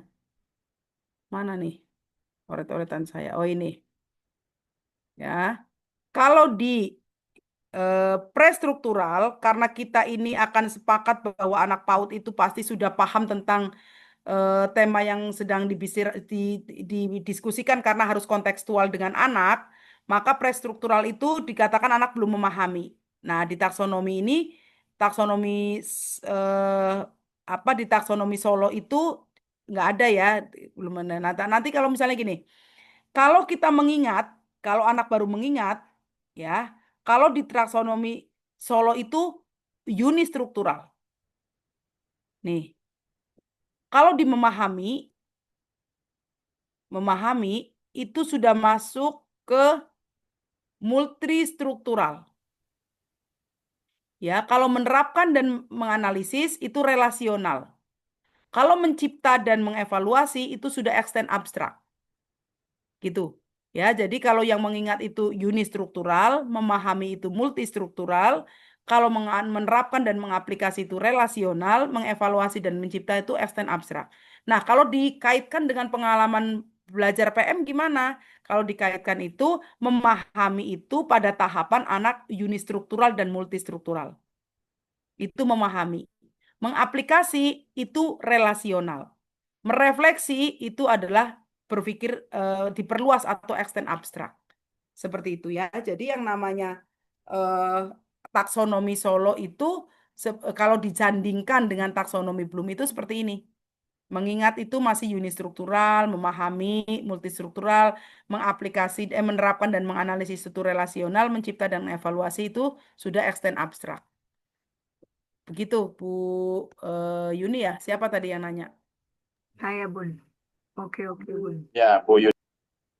Jadi tinggal kita lihat di pertabel ini aja ya, Bun, bahwa mengingat ini sama dengan unistruktural dan prastruktural ini ya, Bun ya. Iya, betul. Kita tinggal lihat di situnya. Nah, satu lagi nih, tadi siapa yang nanya KKO? Nah, KKO-nya seperti apa sih KKO-nya untuk ini? Oke. Ini belum dibersihin nih.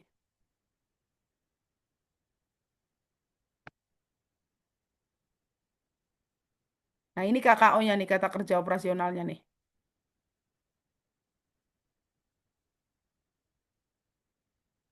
Belum kelihatan, Bu. Mungkin di stop share dulu. Oh, belum Oh, ini ya? kelihatan. Oh, udah ini ya? Oh, Iya, ini KKO-nya. Sudah bisa kelihatan. Kelihatan? Ya. Oke. Di unit struktural itu anak masih menghafal, mengidentifikasi, mengenali, menghitung, mendefinisikan, menggambar, menemukan, memberi label. Ini masih unit struktural. Kalau sudah multistruktural itu sudah bisa mengklasifikasi, sudah bisa menjelaskan. Jadi kalau dia itu baru bisa mengurutkan, memberitahu, meniru, membacakan, itu masih unit struktural. Kalau multistruktural itu sudah klasifikasi, sudah bisa menjelaskan, sudah dapat mendiskusikan, sudah dapat mengilustrasikan, menceritakan, mengurutkan, itu sudah multistruktural. Kalau relasional apa? Sudah bisa menerapkan, memadukan, menganalisis, menjelaskan, memprediksi, menyimpulkan, itu sudah relasional. Sampai dia sudah bisa memparafrasekan serta memecahkan masalah. Kalau yang abstrak diperluas, itu sudah bisa berhipotesis.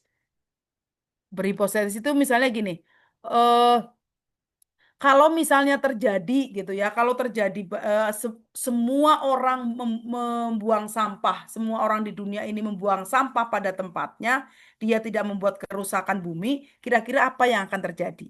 Nah, sudah bisa berhipotesis begitu. Kira-kira kalau misalnya semua teman-teman di sekolah ini membuang sampah pada tempatnya, apa yang terjadi dengan sekolah kita? Itu sudah mulai berhipotesis. Kemudian menciptakan, menyusun, menemukan, mengawali, membuktikan dengan prinsip dasar itu adalah extend abstrak. Itu ya sudah bisa membuat kalau dulu tuh di taksonomi Solo tuh sudah tahapan mereka sudah mencipta dan mengevaluasi itu abstrak yang diperluas. Extend abstrak. Seperti itu teman-teman. Bisa dipahami ya. Ini kata kerja operasionalnya. Oke. Berarti untuk taksonomi Solo itu tingkatannya cuma 4 ya, teman-teman ya. Unistruktural, multistruktural, kemudian relasional, kemudian abstrak meluas seperti itu. Sebetulnya ada prestruktural. Prestruktural Ya, itu anak prestruktural belum itu kan memahami. belum memahami seperti itu. Kan bisa mungkin Ya, anak namanya- bayi, anak SD usia 4 bulan, 5 bulan, 6 bulan sampai 1 tahun itu kan mungkin belum memahami sesuatu. Tapi karena kita adalah anak di usia PAUD, pasti dia sudah paham. Karena apa? Karena pembelajaran yang kita berikan itu kan kontekstual. Itu jadi pasti sudah unistruktural gitu. Bun, izin Bun bertanya Bun, Eh, untuk KKO taksonomi Solo ini Bun, kan kalau Mm-mm. di taksonomi Bloom itu kan ada C1 sampai C3 itu untuk yang low Low. ya Bun. Kalau C4 sampai C6 itu yang height-nya. Nah, Mm-mm. kalau yang taksonomi Solo ini memang urutannya dari Unistruktural. unistruktural dulu ya Bun. Unistruktural itu masih ya. Kalau yang tadi ini kan sudah tuh yang ini nih. Ini Ah, kan apa namanya? Sebentar.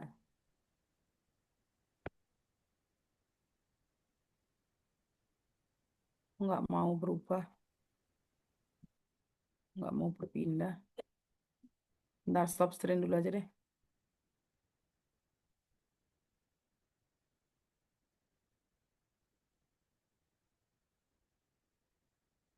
Kok nggak mau berpindah sih?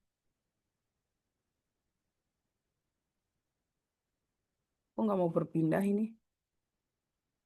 Ah ini. Ini kan C1, C2, C3, C4, C5, C6. Kalau dia itu masih tahapan C1, itu di unistruktural. C2 sudah multistruktural. C3 dan C4 itu relasional, C5 dan C6 itu extend abstrak. Seperti itu Bu Yuni. jadi C1, C2, C3 rasionalnya C4, C5-nya berpikir abstrak. Seperti itu Iya, ya Bun ya. iya C5, C6 itu sudah berpikir abstrak. C1, C2 itu masih unistruktural, multistruktural. Mengingat dan memahami. Iya, iya, C1. Iya, karena kita terbiasa menggunakan taksonomi Bloom ya, belum terbiasa Hmm, menggunakan taksonomi Solo. Jadi iya ya Bun, memang benar-benar. agak ini. Tapi kemarin Ah, kita sudah memberikan contoh-contohnya kan ya? Sudah belum, Pak? Yang kemarin itu kita contoh taksonomi Bloomnya. Taksonomi Solo. Taksonomi Solo. Contoh apa nih, Bu? Contoh ini nih, Pak. Nih, misalnya kalau misalnya dalam kegiatan itu seperti apa sih kalau taksonomi Solo gitu? Saya sudah memberikan penguatan ini belum ke teman-teman terkait dengan taksonomi Solo ini. Belum, Bunda. Kayaknya belum ya, karena kemarin itu kan pakai handphone ya. Iya, pakai handphone. Iya, seperti ini nih teman-teman. Ah, kok hilang, Pak? Pak, saya masih ada nggak, Pak? Eh, Suaranya ada, Bu. Hanya saja Ibu dimatikan Saya ininya. nggak mematikan, tapi ininya hilang sendiri. Nah, ini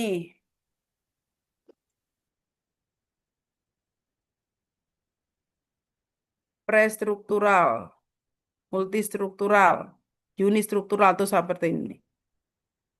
Prestruktural itu belum memahami konsep apa itu tema yang sedang diajarkan. Kemarin udah saya kasih tahu ini belum? Belum, belum belum. Bun, Oke, belum Bun. belum ya. Jadi Hmm. yang namanya prestruktural, contohnya ini deh.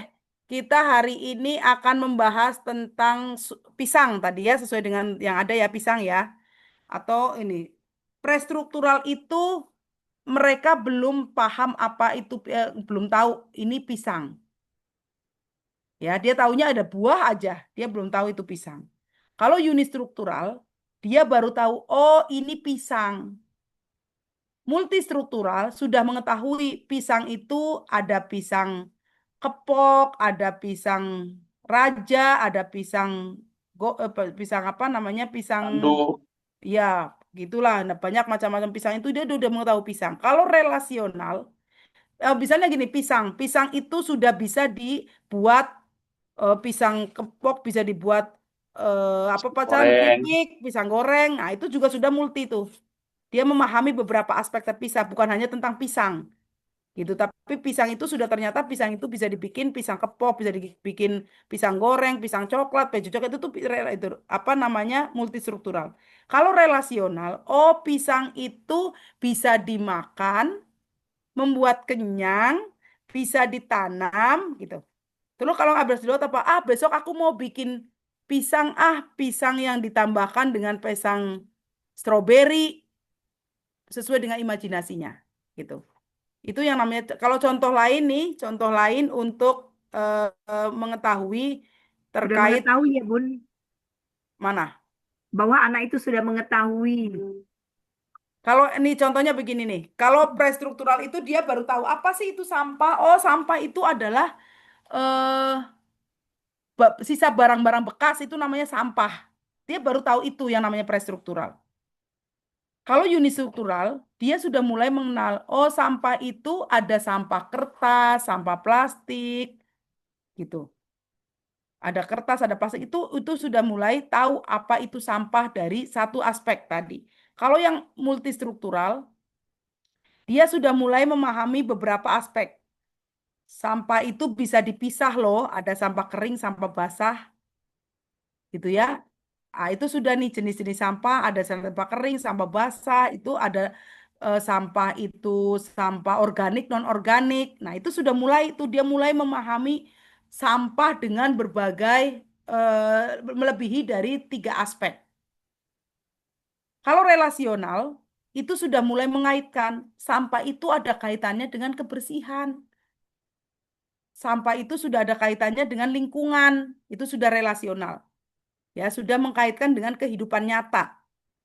Kalau kita tidak boleh membuang sampah, karena apa? Kalau kita membuang sampah sembarangan akan menyebabkan banjir. Sudah relasional dikaitkan sampah itu dengan kehidupan. Nah, kalau STN abstrak itu, misalnya, kalau semua anak memungut sampah dan memilahnya, kira-kira apa yang terjadi dengan bumi kita? Sudah mulai tadi menghipotesis. Bagaimana ya kalau kita membuat mainan dari sampah bekas, botol bekas, kira-kira apa yang akan kita buat? Itu sudah mulai tadi kalau di taksonomi Solo sudah mulai mencipta. Tapi kalau di taksonomi belum. Nah, itu extend abstrak. Seperti itu kurang lebih teman-teman ya. Jadi mereka itu sudah mulai memahami kaitannya ke depannya setelah dia itu tahu tentang konsep itu apa gitu. Lebih imajinatif gitu. Seperti itu sudah bisa dipahami tentang taksonomi Solo? Ya, bagaimana teman-teman untuk taksonomi Solo? Paham Mulai Bun? dari ya silakan Bu Yuni. Ya, seperti yang sudah saya perhatikan ini tadi Bun, sepertinya tidak jauh beda kalau kita sudah memahami taksonomi Bloom Bun. Cuma agak lebih apa ya Bun? Lebih singkat gitu aja Bun. Lebih dipahami, lebih cepat dipahamin. Kalau taksonomi Bloom kan banyak ya Bun tahap-tahapannya jadi kita bingung. Kalau ini udah terstruktur gitu Bun. Langsung Betul, gitu betul. Bun. Ah, Betul. gitu aja sih Bun menurut saya. Ya, Kalau ini yang contoh sudah lainnya. paham dengan taksonomi belum Bun, tapi kalau mereka yang belum paham, mungkin dia bingung nanti di taksonomi Solonya. Nah, Kategorinya mana sih yang di Yuning struktural, yang free? nih, Ah, nah satu lagi contoh tadi di RPP yang tadi ya terkait dengan bahaya orang asing. Contoh kalau prestruktural, anak belum memahami konsep orang asing dan bahayanya itu seperti apa. Dia belum tahu. Kamu tahu nggak siapa itu orang asing? Kalau dia belum tahu orang asing berarti itu kalimat pemantiknya ya. Kalau ada orang asing yang belum kenal, kamu ngapain? Dia belum tahu tuh harus ngapain. Kalau unistruktural, anak mulai mengenal satu aspek orang asing. Oh, orang asing itu bukan ayah, ibu, atau guru. Siapa mereka? Nah, mereka adalah orang lain yang selain orang yang kita kenal. Itu baru mulai mengenal unistruktural. Terus unistruktural kalau ada orang kasih permen, boleh ambil nggak ya? Nah, itu masih unistruktural. Kalau multistruktural, anak mengetahui beberapa hal yang harus diwaspadai. Misalnya, coba siapa saja yang termasuk orang asing. Apa yang bisa terjadi kalau kita ikut orang asing sudah mulai tuh, mulai memahami tentang beberapa aspek. Hal apa saja yang harus kita lakukan saat diajak bicara orang asing. Nah, itu sudah memulai mengkaitkan dengan beberapa aspek, aspek tentang orang lain, tentang apa orang asing gitu ya. Kalau relasional seperti apa? Anak bisa menghubungkan situasi dengan tindakan yang aman. Kalau kamu sedang sendiri lalu ada orang asing mengajak naik motor, apa yang harus kamu lakukan? Kenapa? Nah, itu relasional. Relasional itu sudah menghubungkan dengan kehidupan nyata. Apa bedanya orang asing yang baik dan jahat? Nah, sudah mulai menghubungkan dengan kehidupan nyata. Bagaimana cara cara minta tolong kalau mereka tidak aman? Nah, kalau abstrak diperluas apa? Mulai berpikir imajinatif dan reflektif. Bagaimana ya ya caranya supaya semua anak bisa berani berkata tidak pada orang asing? Atau kalau kamu jadi polisi, apa yang akan kamu lakukan? Ajarkan kepada teman-teman atau tentang orang lain. Nah, itu sudah mulai dia itu imajinatif, reflektif terhadap itu yang namanya extend abstrak. Nah, nanti terkait dengan pengetahuan apapun, saya akan ngecek nih, coba teman-teman sudah paham belum tentang extend abstrak dan sebagainya.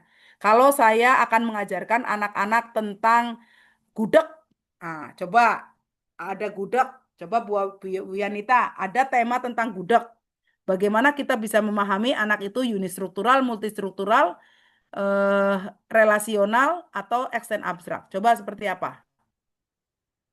Eh, izin Bunda berarti di ini ya Bun ya, dari mulai yang apa ini dulu. Unistruktural. Unistruktural berarti kalau mulai dari prestruktural mungkin si anak belum memahami gudeg itu apa ya Bunda ya. Ya, Belum betul. memahami gudeg itu apa. Kemudian di unistruktural anak baru misalnya kita kenalkan, oh ini ternyata gudeg itu seperti ini bentuknya. Gudeg itu atau oh gudeg itu ternyata makanan gitu ya Bunda ya. Ah, Dari satu aspek. Kemudian untuk multistrukturalnya berarti oh ternyata gudeg itu makanan dan gudeg itu misalnya terbuat dari bahannya ada nangkanya. Mungkin itu ya Bunda ya. Beberapa ya, aspek tapi secara terpisah. ya, gudeg Terus itu ada relasionalnya enggak ya yang relasional. multi itu terbuat dari gudeg, Oh di iya. gudeg itu ada kreceknya, Oh ada iya. telurnya. Nah, itu sudah mulai beberapa Mm-mm. aspek. Nah, terus Iya, iya. Kemudian relasionalnya menghubungkan beberapa aspek. Jadi misalnya, oh ternyata gudeg itu kalau apa ya Bunda? Kalau dari menghubungkan beberapa, Jogja. iya Gudeg dari itu Jogja. makanan Oh makanan tradisional dari khas Jogja. dari Jogja, bukan Ah, dari bukan dari Sukabumi misal. ah, ah. Terus iya, terus konteks barunya, oh ternyata gudeg enak nih kalau ditambah dengan eh apa ya sambal terasi misalnya Ya, atau enak nggak mungkin sih Bun ya, kalau gudeg sambal terasi iya. Ini atau Sama kalau nasi misalnya anget ini dong. kalau gudeg ini kita keringin, kira-kira bisa jadi bisa di lebih lama nggak ya? Gitu nggak oh basi iya nggak gitu? oh iya Nah, gudeg bisa gitu. nggak ya jadi frozen food misalnya ya Bunda Nah, ya gitu. Kalau kita orang dewasa, kalau anak-anak belum nyampe ke situ. iya Kalau iya sekarang iya iya mochi, coba pengetahuan Itu oke mochi. oke Sukabumi. Coba mochi.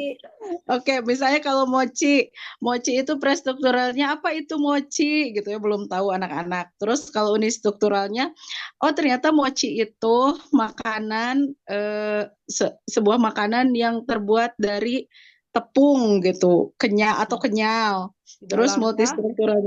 multistrukturalnya oh ternyata mochi itu bahannya ada yang dalamnya ada kacang terus ada taburan ininya apa sih itu teh lupa tepung kanji. Mm-mm. Terus relasionalnya oh mochi itu khas dari Sukabumi. Terus misalnya abstraknya mochi bisa nggak sih misalnya mochi bisa berbagai rasa misalnya bisa rasa stroberi bisa dibuat apa Hmm. ya kalau sekarang tuh mochi mochi yang inovatif tuh Bun yang besar tuh mochi daifuku gitu atau berbagai rasa dikombinasi di dalam satu mochi gitu nggak Bu? Iya, itu yang namanya eh, taksonomi Solo. Lebih mudah nggak kalau kira-kira kalau kita diimplementasikan di pembelajaran di PAUD? Iya, betul. Lebih mudah dan terstruktur ya Bunda ya. Nah, kalau misalnya Dan dengan sungai, kemarin kita membahas sungai, coba relasionalnya di mana Bu Yuni, gantian Bu Yuni. Ini kok yang aktif berdua aja ya, yang lain mana nih? ayo yang lain, ayo. Sini. Kemarin sungai, ayo. Tapi saya kebayang Bu, kalau misalnya di kelas kakak ya, jadi kayak misalnya matematika itu ada pelajarannya itu adalah trigonometri. Bagaimana kontekstualisasikannya dalam kehidupan sehari-hari itu. Bisa lah Pak, trigonometri itu kan ada kaitannya dengan misalnya apa tuh? Misalnya trigonometri itu tentang apa sih? Geometri itu terkait dengan sudut, Bu, sudut, kemudian Ya kan bisa sudut kemiringan. itu ada kaitannya dengan aktivitas yang di dunia nyata sudut itu. Misalnya untuk digunakan untuk apa sudut itu? Kan banyak kalau dalam kehidupan nyatanya. Bisa Pak kalau untuk seperti menebang pohon itu kalau Heeh, misalnya pakai sudut bisa kelihatan berapa meter harus menghindarnya. iya. Sebelum kita menebang, kita ini dulu ya, kita hitung dulu berapa derajat, kemudian Betul Pak. Nanti kayak di video-video Instagram Pak pas ditebang dia yang kena. Iya, betul. itu itu itu namanya bunuh diri itu. Iya, pengetahuan seperti itu. Jadi nanti ini taksonomi Solo pada saat mereka itu melakukan pengalaman belajar. Pada saat mereka melakukan pengalaman belajar itu yang akan kita lihat dari taksonomi Solo itu. Anak itu sudah memahami belum, lebih supaya dia itu lebih Jadi nanti kita kalau ngajarin tentang sungai nggak cuman anak itu apa sih manfaatnya air sungai, nggak cuman hanya itu, tapi lebih mendalam lagi bahwa air sungai itu ternyata bisa menjadi kincir air bisa menjadi eh, sumber air ya kincir air itu gitu dan sebagainya gitu lebih mendalam nggak cuma tentang tahu air itu seperti apa cuman untuk manfaatnya untuk mencuci gitu nggak cuman itu gitu Iya. tapi bagaimana Bunda, menjaga saya air gitu. iya, Bunda saya pengen sharing Bun kejadian tadi pagi di sekolah Bunda. Mm-mm. Murid Mangga. saya. Jadi kami itu sedang bukan tadi pagi, kemarin kami itu sedang belajar tentang air, Bunda. Kemarin tuh ada tentang air, makanan ya. Jadi kita seperti cooking class itu, kemudian anak-anak itu membuat ini Bunda, sop buah. Mereka itu membawa semangka, apa kita menyediakan semangka, kemudian menggunakan susu. Pas awalnya, pokoknya endingnya ada salah satu murid saya yang bilang gini, dia itu terdiam gitu ya Bunda ya, terus tiba-tiba, Bunda, aku kalau sudah besar pengen punya pabrik susu, katanya Bunda. Pabrik susu Mm-mm. apa? Iya, hari ini aku bisa menciptakan susu rasa semangka, katanya Bunda.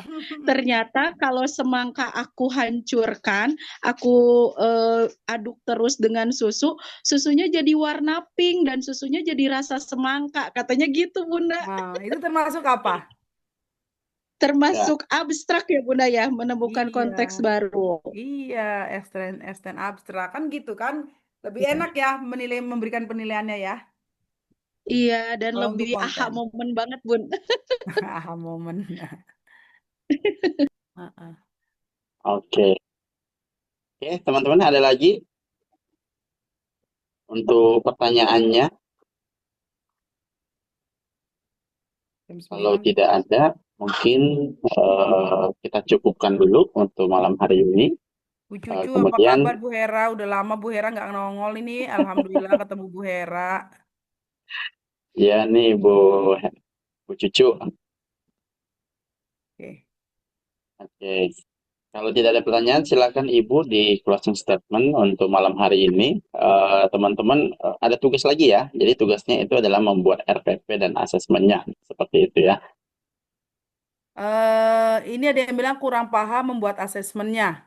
Asesmennya tadi sudah disampaikan Bunita ya asesmennya itu menggunakan checklist, menggunakan rubrik, kemudian menggunakan catatan anekdot, satu lagi dengan hasil karya. Masih sama seperti penilaian-penilaian yang kemarin gitu. Jadi nggak ada bedanya dengan penilaian yang pembelajaran mendalam ini nggak ada penilaian khusus untuk pembelajaran mendalam, tetapi untuk penilaiannya sama dengan penilaian yang kemarin gitu. Hanya saja ada yang berubah ya. IKTP menjadi KKTP. Iya, Kami dari mawon. indikator, iya, dari indikator ketercapaian tujuan pembelajaran menjadi kriteria tujuan pembelajaran. Kriteria. Oke, baik Pak Chan dan teman-teman sekalian, terima kasih banyak kebersamaannya. Eh, kita rasa bukan hanya hari ini ya kita berdiskusi ya teman-teman ya. Nanti kita akan banyak diskusi-diskusi menarik, membongkar segala kegiatan-kegiatan yang bisa memperdalam pengetahuan teman-teman tentang PAUD. PautNet ini salah satu platform untuk kita banyak belajar bersama-sama. Mudah-mudahan bisa membuat teman-teman semakin memahami tentang bagaimana PAUD dan juga bagaimana pembelajaran yang mendalam untuk teman-teman sekalian. Terima kasih dari saya, kurang lebihnya mohon maaf, mohon dibukakan pintu maaf yang sebesar-besarnya. Terima kasih atas kebersamaannya. Billahi taufik wal hidayah. Assalamualaikum warahmatullahi wabarakatuh. Waalaikumsalam warahmatullahi Waalaikumsalam wabarakatuh. warahmatullahi wabarakatuh. Oke, kita sesi untuk dokumentasi dulu sebentar teman-teman. Yang bisa buka kamera, monggo. Yang tidak bisa, ya jadi masalah ya. Bu Erni, ya bukan kipas angin Bu Erni.